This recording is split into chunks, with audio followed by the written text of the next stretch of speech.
Medical entrance exam में top करने के लिए आज ही ज्वाइन करें brain masters classes private limited. Baba brothers, G7 Babadeep complex, railway station के सामने, सियागंज, इंदौर। पेट्रोल के बढ़ते भाव को बजाज डिस्कवर का मुंहतोड़ जवाब। Krishna automobile, scheme number 54, Vijaynagar, Indore. Khare institute, 45 जति colony, Rambagh, Indore. PNG classes, head office Indraprastha tower, 6 MG road, Indore. Branch office Man Bhawan plaza, 1 bank colony, opposite Dussehra Maidan, अंटूना road, Indore. High link town में, address Shri Ram Talawali, Indore Ahmedabad highway, Dhar road, Indore. Rankers point, Palasia square, AB road, Indore.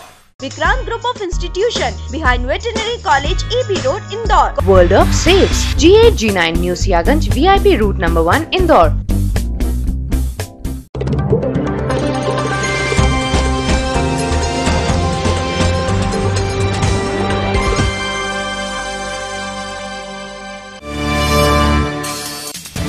Hathod में दिल दहला देने वाली घटना, बदमाशों ने कड़े लूटने के लिए काटे वृद्धा के दोनों पैर, वृद्धा की हुई मौत। विशेष चश्मों से निहारा लोगों ने शुक्र पारगमन का अद्भुत नजारा, बादलों की लुका छिपी ने किया थोड़ा निराश, 18 स्थानों पर की गई थी देखने की व्यवस्था। निगम का अतिक्रमण विरोध अभियान जारी, एक स्थान से हटाए 6 से ज्यादा कच्चे मकान, वहीं एक कोचिंग क्लास पर हथौड़े चलाकर किया सील।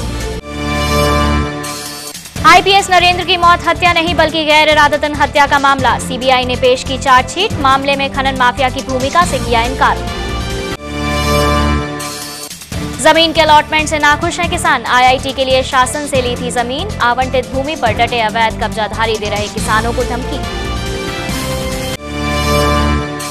CCTV कैमरे में कैद हुआ live murder, Sarwate bus stand पर बस संचालक की हुई हत्या, गोली मारकर उतारा मौत के घाट, इंदौर भोपाल लूट के वर्चस्व की लड़ाई आई सामने।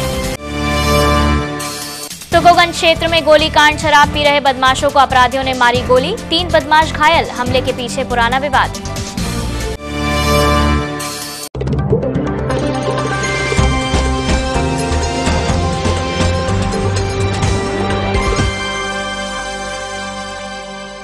इंदौर से कुछ किलोमीटर दूर हाथौड़ में बदमाशों ने एक दिल दहलाने वाली घटना को अंजाम देते हुए बुजुर्ग महिला की हत्या कर दी।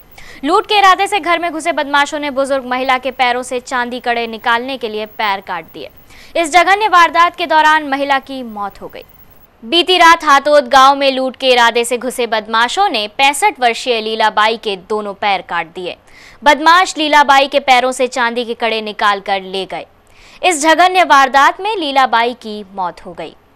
पुलिस के अनुसार घटना देर रात की है, जब बदमाश लीलाबाई के घर वारदात को अंजाम देने घुसे। चोरों ने महिला के सर पर वजनी हथियार से वार किया और महिला को बेहोश किया, फिर पैरों से चांदी के कड़े निकालने के लिए किसी धारदार हथियार से दोनों पैर काट दिए।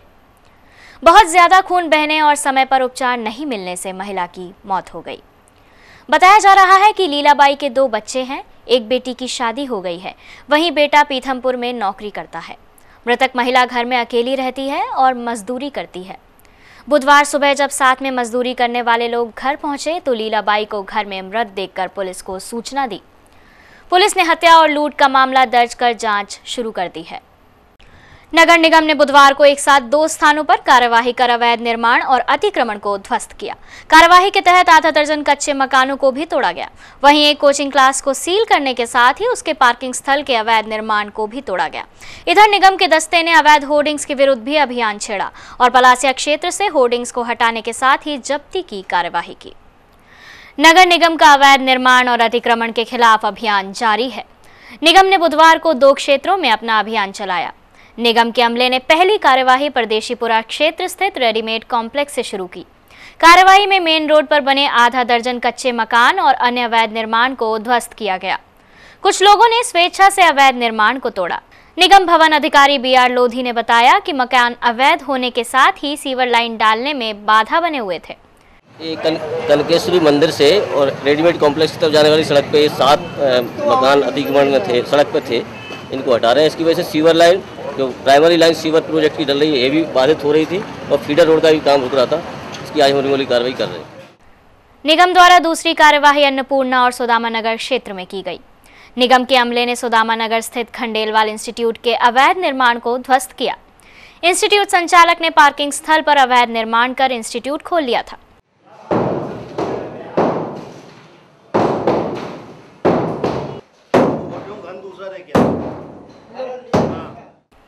नरेंद्र तिवारी मार्ग स्थित एक अन्य संस्थान के खिलाफ भी कार्यवाही की गई। नाहटा कोचिंग क्लासेस के संचालक द्वारा पार्किंग स्थल पर दुकानों का अवैध निर्माण किया था। निगम ने निचले स्थान को सील करने के साथ ही कोचिंग क्लासेस को भी सील कर दिया।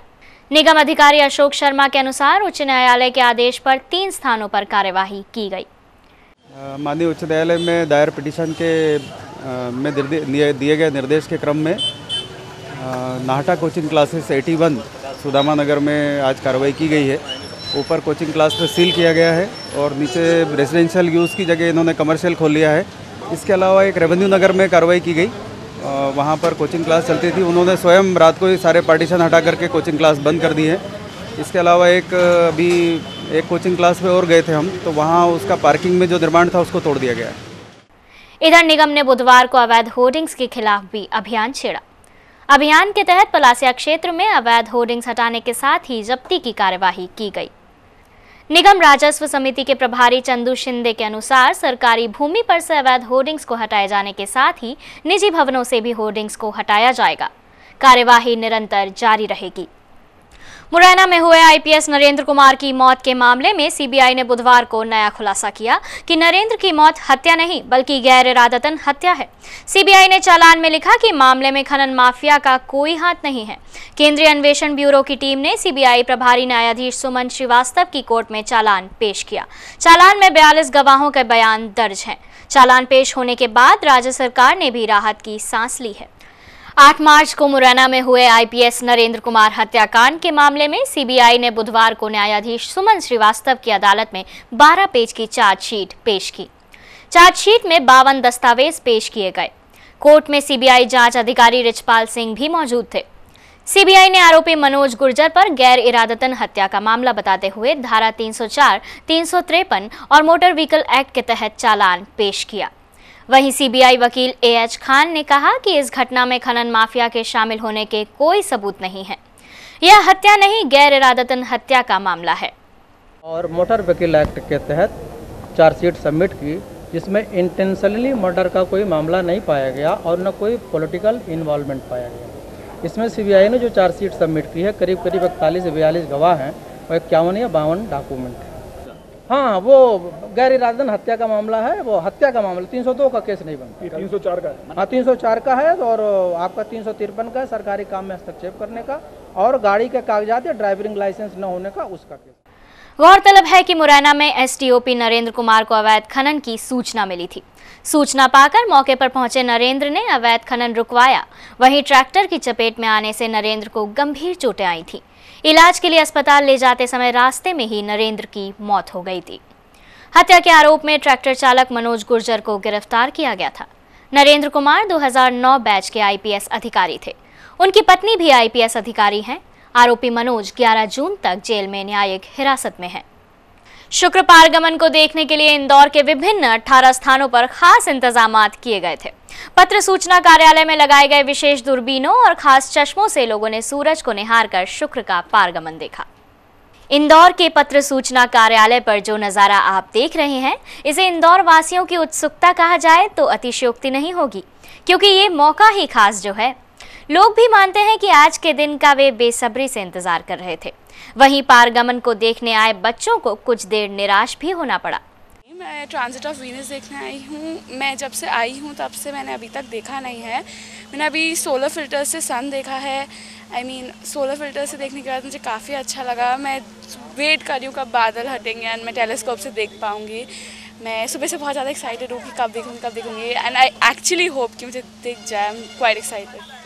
सूरज को आंखों से सीधे देखना आंखों के लिए नुकसानदायक होता है और इसी के चलते साइंस सेंटर द्वारा तमाम तरह की व्यवस्थाएं मौके पर की गई थी, जिनमें आंखों के लिए चश्मे, दूरबीन जैसे उपकरण शामिल थे।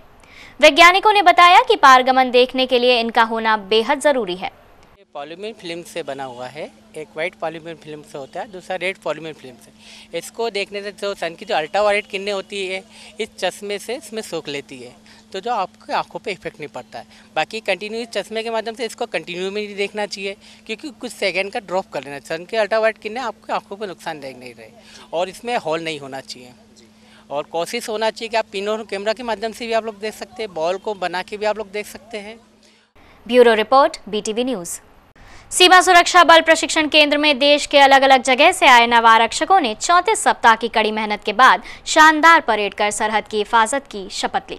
समारोह में पधारे उप महानिरीक्षक एवं कमांडेंट ने पास आउट नव आरक्षकों को मुबारकबाद दी। बुधवार को बिजासन रोड स्थित सीमा सुरक्षा बल केंद्र में देश के पंजाब, हरियाणा, पश्चिम बंगाल, झारखंड, उत्तर प्रदेश, गुजरात और असम से आए 209 आरक्षकों ने 34 सप्ताह हथियारों, ड्रिल, शारीरिक परीक्षण, मैप रीडिंग और आपदा प्रबंधन का गहन प्रशिक्षण पूरा किया। समारोह में नव आरक्षकों की 8 टोलियों ने मनमोहक परेड कर समारोह में आए अतिथियों को खुश कर दिया। प्लाटून नंबर 4 के कमांडर हैं नवारक्षक राकेश सिंह।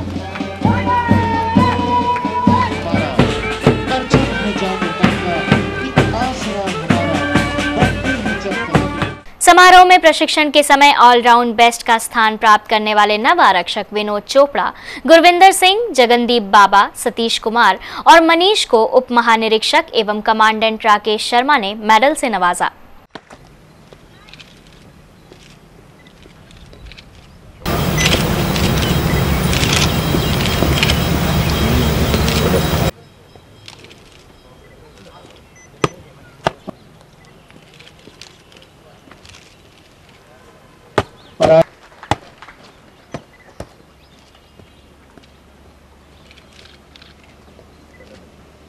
परेड के समय नव आरक्षकों ने मुख्य अतिथियों को सलामी दी और अपने प्राणों की आहुति देकर मातृभूमि की रक्षा करने की कसम खाई।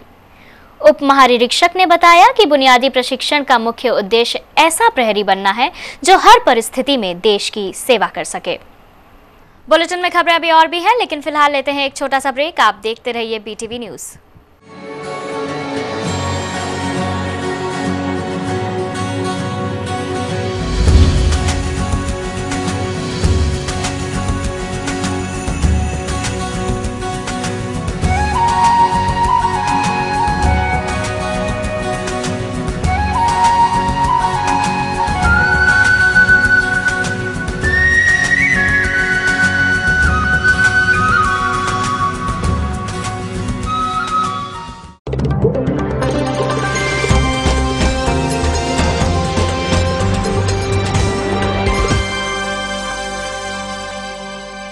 भविष्य में होने वाले बड़े हादसे की ओर बुधवार को एक छोटी घटना ने इशारा कर दिया।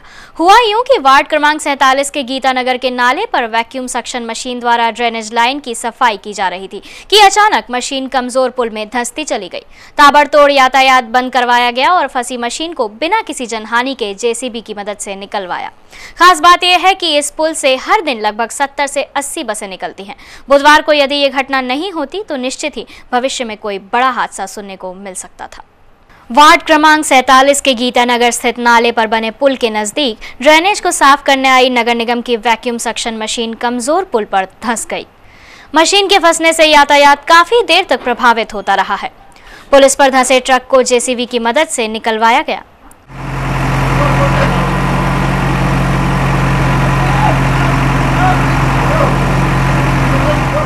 हर दिन इस सड़क पर करीब 80 स्कूलों की बस निकलती है और कभी भी बड़ा हादसा हो सकता है। पुल के नवीनीकरण के लिए पार्षद अजय सिंह नरूका ने निगम को प्रस्ताव देने की बात कही है, जो काफी समय से अटका हुआ है। तो सबसे पहले प्राथमिकता हमारी व्हीकल को बचाने की है और इसके लिए अभी क्रेन बुलवाई है, कंट्रोल को सूचना दे दी गई है। JCB हमारे पास में आ चुकी है, लेकिन अनफॉर्चुनेटली JCB जो इधर से पोजीशन ऐसी है कि JCB अभी काम नहीं कर पाएगी। पुलिया का जो इधर का हिस्सा है वो थोड़ा सा जो रिटेनिंग वॉल इसका सपोर्ट में जो थी वो थोड़ी धंस गई है और इसको शीघ्र मतलब मरम्मत करके भी इस वो कर देंगे। तो ये बनाने के लिए इसका हमने MIC से इसका प्रस्ताव भी पास कर दिया है, इसका टेंडर भी हो चुका है। इसका माननीय मंत्री जी ने भूमि पूजन भी इसका करा है इस जगह का और थोड़े समय में मतलब इस उम्मीद है कि बहुत जल्द इसको हम मतलब है ना शुरुआत कर लेंगे करीब 42 लाख रुपए की लागत से इसका रिटेनिंग वॉल और दोनों पुलिया का चौड़ीकरण और नवीनीकरण का कार्य बाकी है। बहुत जल्द इसका शुरुआत हो जाएगी। इंदौर में कुल 69 वार्ड हैं, जहां अधिकांश कॉलोनियों में नाले पर बने पुलों की हालत खराब है। अभी बारिश शुरू नहीं हुई है और नाले पर बने पुलों के हाल बेहाल है। हो सकता है कि निगम को किसी बड़ी घटना का अभी भी इंतजार है। सिमरौल में आईआईटी के लिए अधिग्रहित की गई किसानों की जमीन के बदले उन्हें सरकार ने दूसरी जगह मंगलवार को जमीन अलॉट की, लेकिन जमीन के इस अलॉटमेंट से किसान कतई संतुष्ट नहीं थे। कारण कि जिन लोगों ने सरकारी जमीन पर अतिक्रमण कर कब्जा किया था, वे अब किसानों को जमीन खाली करने के लिए धमका रहे हैं। सहमे किसानों की इस कहानी को प्रशासन ने नकारते हुए सब कुछ ठीक ठाक होने की बात कही है। इंदौर में भारतीय प्रौद्योगिकी संस्थान के लिए जिन 8 किसानों की जमीन अधिग्रहित की गई थी, उन्हें मंगलवार को अन्य स्थान पर कब्जा दिया गया। कब्जा मिलने के साथ ही किसानों के माथे पर चिंता की लकीरें खिंच गई हैं, जिसका कारण स्थानीय वर्ग विशेष द्वारा किसानों को धमकाना है। खुद किसानों का कहना है कि वे इस आवंटन से कतई खुश नहीं हैं। संतुष्ट क्यों नहीं है? जितनी चाहिए उतनी दी नहीं और जंगल में पटक दिया हमको लाके एक तरफा। लोगों से लड़ाई करना पड़ेगी यहाँ अड़ोसी पड़ोसियों से। अब हम आएंगे जब बनेगा विवाद। अभी तो लोग कह रहे हैं कि चलो कल निपटेंगे, कल निपटेंगे। अब पहले लोगों का कब्जा था सरकारी जमीन पे, वो कब्जे वाले मतलब कर रहे हैं। पर शासन कह रहे कि हम हैं आगे तक। अब आगे साथ देंगे हम तुम्हारा। शासन ऐसा शासन का कहना ही है। इतना ही नहीं, किसानों की माने तो जिस वक्त सरकारी अधिकारी अलॉटमेंट कर रहे थे, ठीक उसी वक्त कुछ लोग आए और विवाद करने लगे। मौके पर मौजूद पुलिस बल ने विवाद रोकने का प्रयास भी किया।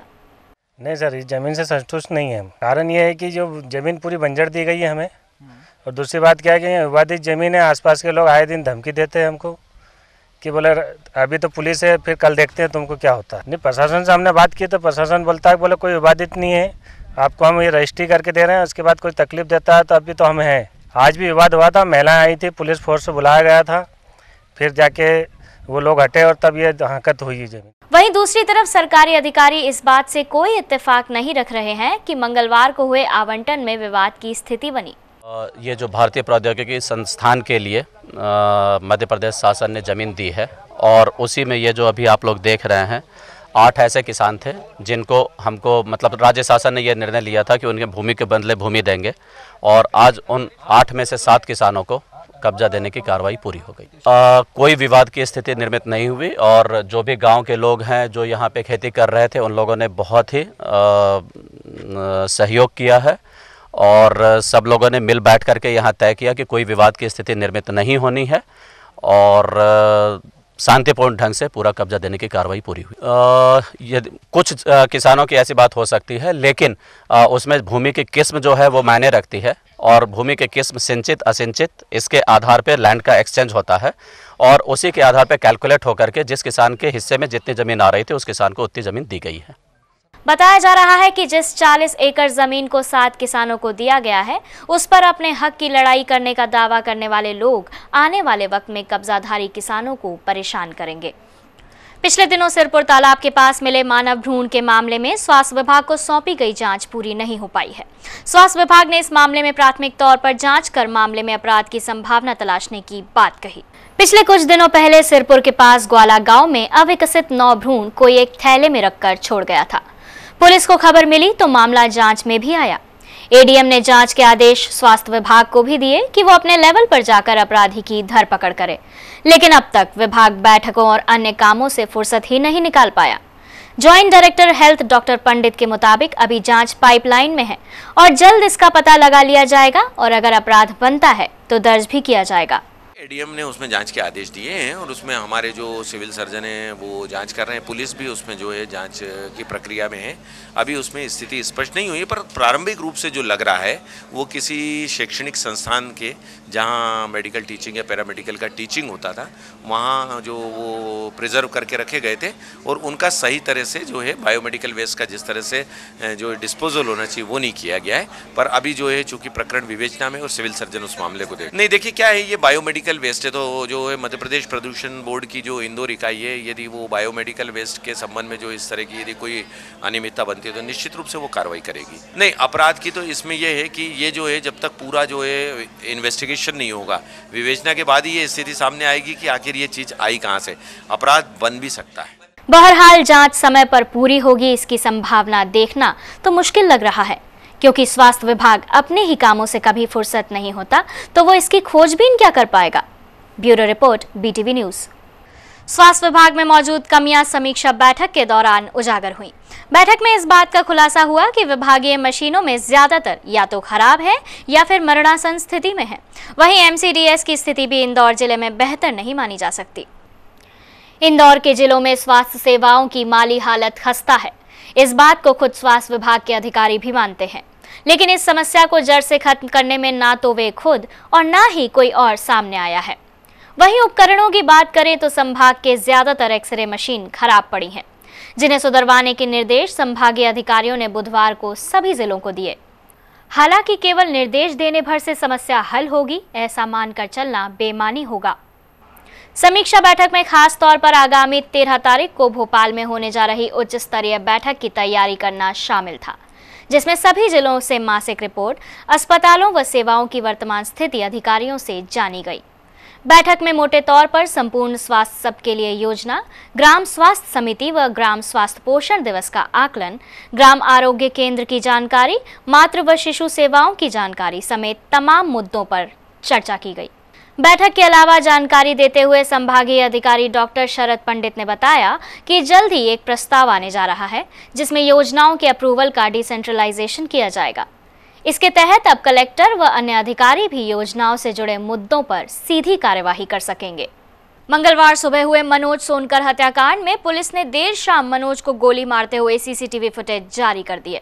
पुलिस द्वारा जारी किए गए सनसनीखेज फुटेज में एक आरोपी साफ साफ मनोज को गोली मारता नजर आ रहा है। छोटी ग्वालटोली थाना क्षेत्र में मनोज सोनकर की हत्या के फुटेज CCTV कैमरों में कैद हो गए। देर शाम क्राइम ब्रांच ने मनोज सोनकर की हत्या के CCTV फुटेज मीडिया को जारी कर दिए। CCTV फुटेज देखने पर साफ नजर आ रहा है कि मनोज को गोली मारने वाला एक ही आरोपी है। फुटेज में दिखाई दे रहा है कि मनोज बस स्टैंड में घुसता है और वहां बने मंदिर के सामने हाथ जोड़ते हुए अंदर आता है। तभी दूसरी ओर से अचानक एक शख्स पॉइंट ब्लैंक रेंज पर मनोज को गोली मार देता है। आइए आपको दिखाते हैं वो CCTV फुटेज जिनमें साफ नजर आ रहा है कि किस तरह आरोपी ने घटना को अंजाम दिया।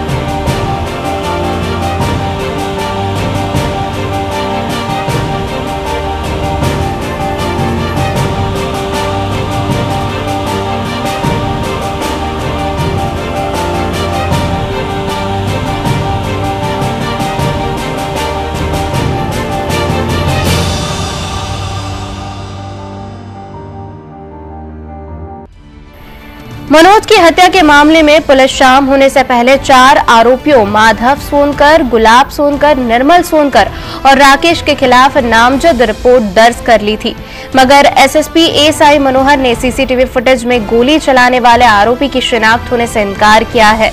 वहीं SSP ने जल्द ही आरोपियों को पकड़े जाने की उम्मीद जताई है।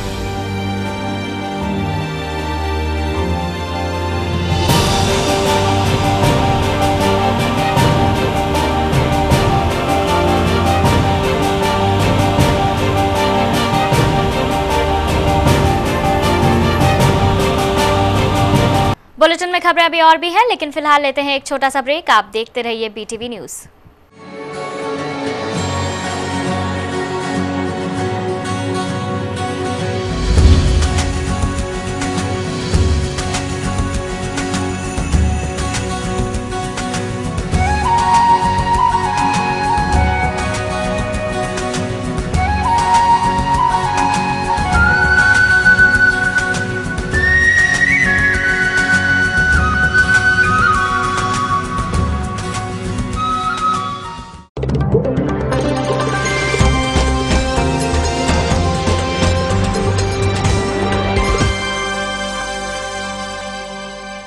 बुधवार सुबह जावरा कंपाउंड में डॉक्टर महमूद खान के सूने मकान में घुसे चोर को पब्लिक और पुलिस ने रंगे हाथों गिरफ्तार किया। पब्लिक ने चोर की पहले तो जमकर पिटाई की, फिर पुलिस को सौंप दिया। गौरतलब है कि कुछ साल पहले जावरा कंपाउंड में रहने वाले डॉक्टर महमूद खान की डकैतों ने लूट के बाद हत्या कर दी थी। तभी से उनका निवास खाली पड़ा था। जावरा कंपाउंड में स्थित डॉक्टर महमूद खान के सूने मकान में चोर हाथ साफ करने की नीयत से घुसे, मगर चोरी के दौरान हुई आवाज से आसपास के रहने वालों ने पुलिस को सूचना दी। पुलिस घर में घुसे चोर को पकड़कर साथ ले गई। चोर ने घर की सारी अलमारियां और सूटकेस खंगाल डाले थे। वहीं पूरे घर के नल और सूखे मेवे लेने की तैयारी भी कर ली थी। पड़ोस में रहने वाले साबिर हुसैन ने बताया कि घर में आवाज होने पर किसी के होने की शंका हुई, क्योंकि डॉक्टर महमूद खान की मौत के बाद से घर खाली रहता है। कुछ लोगों ने देखा कि गच्ची पर कुछ बच्चे चढ़े हुए देख रहे थे। जब देखा तो मालूम हुआ कि पड़ोस के जो मकान है डॉक्टर महमूद का, उसके अंदर चोर घुसे हुए और उन्होंने कुछ सामान इकट्ठा कर लिया। जैसे कि सामान में ऐसा कोई स्पेशल तो कुछ नहीं था, लेकिन हाँ जैसे नल है बाथरूम के अंदर से, और कुछ जो छोटी छोटी चीज़ें थी वो है, टोटियाँ है, कुछ किचन के कुछ छोटे मोटे बर्तन हैं। सेकंड थिंग ये है कि कुछ ड्राई फ्रूट्स रखे थे, वो भी बच्चों ने। बाकी ऐसा कोई खास सामान नहीं था जिससे कि कोई बड़ी प्रॉब्लम आए। गौरतलब है कि डॉक्टर महमूद खान के लुटेरों ने घर में घुसकर हत्या कर दी थी और उसी हमले में उनकी पत्नी विद्या खान कोमा में चली गई थी। तभी से उनके परिजन उन्हें अमेरिका ले गए थे और 2 महीने पहले परिजन घर आए थे। 2 दिन पहले जूनी इंदौर थाना क्षेत्र में हुई चाकूबाजी की घटना से बापू नगर के गुस्साए रहवासियों ने थाने पर जमकर हंगामा किया। गौरतलब है कि 4 जून की शाम को नशेड़ी बदमाशों ने पिता पुत्र को चाकू मारकर घायल कर दिया था। बुधवार तक आरोपियों की गिरफ्तारी नहीं होने से नाराज घायलों के परिजन और बापू नगर के रहवासियों ने थाने पहुंचकर पुलिस के खिलाफ जमकर नारेबाजी की। सोमवार शाम को बापू नगर में हुई चाकूबाजी की घटना से गुस्साए घायलों के परिजन और रहवासियों ने जूनी इंदौर थाने पहुंचकर पुलिस के खिलाफ जमकर नारेबाजी की। दरअसल परिजन और रहवासी बापू नगर में 4 जून को गोपाल और नारायण नामक पिता पुत्र को चाकू मारने वाले आरोपियों के नहीं पकड़ाए जाने से नाराज थे। चाकूबाजी में घायल गोपाल की हालत गंभीर बनी हुई है। घेराव करने थाने पहुंचे रहवासियों ने पुलिस के खिलाफ जमकर नारेबाजी की। वहीं घेराव के दौरान महिलाओं की पुलिस कर्मियों से हुज्जत भी हुई।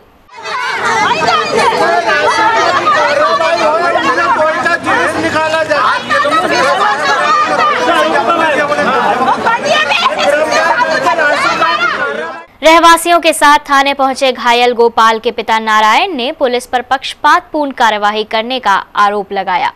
थाने वाले बिक चुके हैं, थाने वाले तो कभी सुनते ही नहीं है। ये तो थाने वाले नमस्कार करते हैं, उनसे चाय पानी पीते हैं, वहाँ खूब उदयलाल से भी खूब चाय पानी पीते हैं। पूरा खानदान से जुड़ा हुआ है पुलिस थाना इंदौर, और कितने ही बार वारदात करे, कितनी लाखों शिकायतें उनकी, मगर उस पर कोई ध्यान नहीं देते हैं।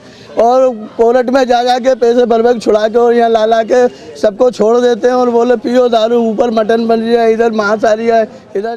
थाना प्रभारी ने सभी आरोपों को खारिज किया व एक आरोपी के पकड़े जाने की बात भी कही।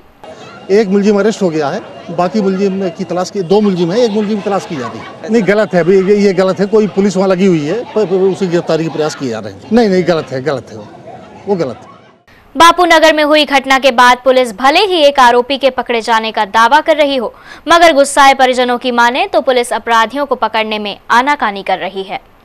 शहर में अपराधियों के हौसले बुलंदी पर हैं। मंगलवार की सुबह सरवटे बस स्टैंड पर एक बस संचालक की गोली मारकर हत्या करने का मामला सुर्खियों में था ही कि इसी बीच रात में तुकोगंज क्षेत्र में एक नया गोलीकांड हो गया। बदमाशों ने सरेआम गोली चलाकर 3 लोगों को घायल कर दिया। घायलों में एक की हालत गंभीर बनी हुई है। घायल भी बदमाश हैं और दोनों पक्षों के बदमाशों के बीच पुराना विवाद चल रहा था। गोलीकांड की जड़ में विवाद ही जुड़ा हुआ है। गोली चलने की घटना पुलिस थाना तुकोगंज क्षेत्र के अंतर्गत हुई। मंगलवार की रात क्षेत्र में स्थित बीमा अस्पताल में बैठकर सचिन, आशीष और शिवा नाम के बदमाश शराब पी रहे थे। इसी दौरान बाइक पर आए बदमाशों ने अचानक गोलियां दाग दी। 2 गोली सचिन और एक गोली आशीष व शिवा को लगी। गोली चलने के बाद बदमाश भाग गए। तीनों घायलों को तत्काल उपचार के लिए एमवा अस्पताल ले जाया गया। गोलीकांड के पीछे बदमाश टीपू डॉन और राहुल के नाम सामने आए हैं। हमले के पीछे दोनों पक्षों के बदमाशों के बीच पुराना विवाद बताया जा रहा है। घायल शिवा के अनुसार उसके साथी सचिन का आरोपी दीपू के साथ पुराना विवाद चल रहा है। विवाद के चलते दीपू हमले की तलाश में था। मंगलवार की रात मौका मिलते ही दीपू ने अपने साथियों के साथ हमला बोल दिया। किसने? इनने आशीष भैया, सचिन भैया ने। इनने नंबर दे रखा था STD से, सिवा तू फोन लगा देना। मैंने लगा, ये फरार होते कुछ भी था इनका। फोन लगा के मैं इनके पास पूछा, इनने 2 बियर मंगाई, हम पी के बैठ के पी रहे थे। अचानक एक ब्लैक गाड़ी और एक लाल गाड़ी आई और बंदूक चलाना चालू कर दी। यूँ सर बहुत दर्द हो रहा है मेरे को। कितने लोग थे गोली चलाने वाले? सर मेरे को तो कुछ भी नहीं पता। मैं दीपू ने बस यहाँ पे गोली रखी थी सचिन भैया के ऊपर। तो जिंदा के मर गए, पूछो ना। गोलीकांड की सूचना मिलते ही पुलिस अफसर मौके पर और MYH पहुंच गए थे। पुलिस अधिकारी मनोज राय के अनुसार दोनों ही पक्ष बदमाश है, सभी का रिकॉर्ड खंगाला जा रहा है। जानकारी मिली है कि थाना तुकोगंज क्षेत्र में बीमा हॉस्पिटल के पास से गोली लगने से 3 व्यक्ति सचिन, आशीष और शिवा MYH आए हैं। अभी पता चला है कि सचिन करोसिया नाम का जो लड़का है ये MIG क्षेत्र का गुंडा है और MIG और परदेसीपुरा में पिछले 1 माह से अलग अलग घटनाओं में हत्या के प्रयास के 2 मामलों में फरार भी चल रहा था। अन्य 2 साथियों का इसका रिकॉर्ड लिया जा रहा है। काफ़ी मात्रा में शराब भी पिए हुए हैं। जिन लोगों ने इन पे हमला किया है उनका नाम पता लेके उन पे कार्रवाई करनी है। इधर मौके से पुलिस को 3 चले हुए कारतूस और 1 जिंदा कारतूस मिला है। पुलिस ने घायल बदमाश सचिन को रात में MYH में ही गिरफ्तार कर लिया। इधर खास बात यह है कि जिस समय तुकोगंज क्षेत्र में गोलीकांड हुआ उस समय पुलिस ने शहर भर में चेकिंग अभियान चला रखा था। इसके बावजूद बदमाशों ने गोलीकांड को अंजाम दे दिया। एक के बाद एक हुए 2 गोलीकांड से साफ है कि बदमाशों में पुलिस का खौफ नहीं बचा है। दाल तिलहन संघ ने मंडी टैक्स में कम किए गए 2% कर का स्वागत किया है। लंबे वक्त से आवाज उठाते आ रहे व्यापारियों ने मंत्रिमंडल की बैठक में फैसला होने पर राहत की सांस ली है। टैक्स कम होने से इंदौर में बंद पड़ी करीब 70 मिलें दोबारा चालू हो सकेंगी। इंदौर में बुधवार को मंडी का माहौल कुछ जुदा जुदा सा नजर आ रहा था। कहीं पटाखे तो कहीं मिठाइयां बांटी जा रही थी। कारण साफ था, प्रदेश सरकार ने मंडी में 2% की कमी जो कर दी थी।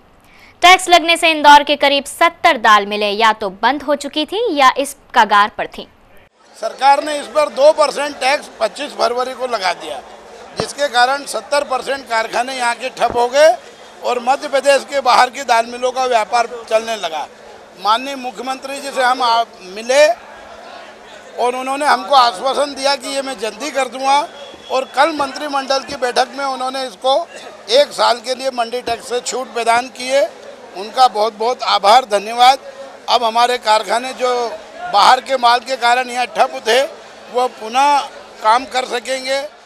गौरतलब है कि अकेले इंदौर में दाल तिलहन का 10 करोड़ का व्यापार हर महीने होता है।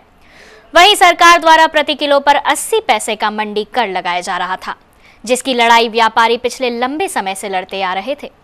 वहीं अब टैक्स हटने से व्यापारियों को राहत जरूर मिली है। Bureau report BTV news. आइए रुक करते हैं न्यूज फास्ट की ओर।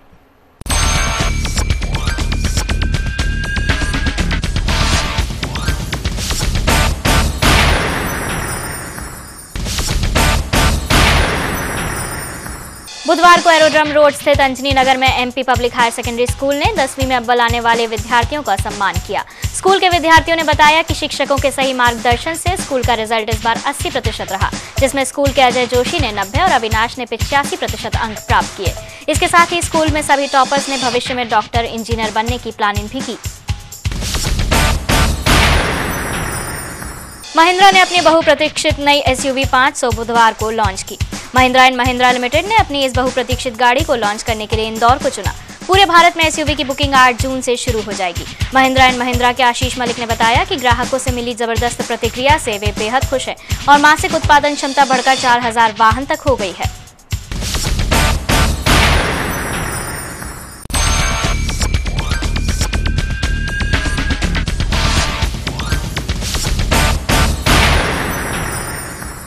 इस बुलेटिन में फिलहाल इतना ही। चलते चलते आइए रुक करते हैं हेडलाइंस की ओर।